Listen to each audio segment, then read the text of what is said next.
Leo visasi vyote vinavyopatikana katika jamii kwa sababu ya moyo, kwa sababu ya watu hawataki kusameheana. Kila mmoja ataka kurudisha kitendo kibaya kwa kibaya.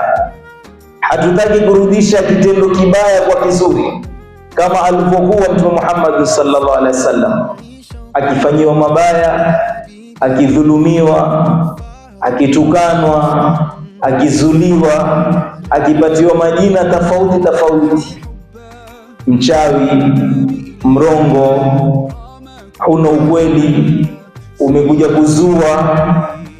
Lakini moyo wake ulikuwa haukubali kulipa ubaya kwa ubaya.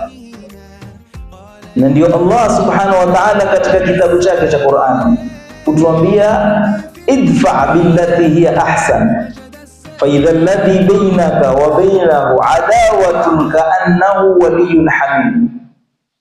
Lipa kwa uzuri, japo baina yako wewe na wale unaowalipa ni wakufanyia uadui, wakukosea, kuna uadui ndani yake.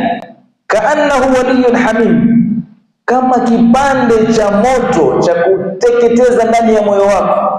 Lakini Allah ametumia fi'l amri, idfa, lipa kwa uzuri, hata kama kuna uadui baina yenu nyinyi. Kaannahu waliyyun hamim. Kisha mwisho akamalizia Allah katika Qur'ani kutajia, wama yulaqaha illa alladhina sabaru.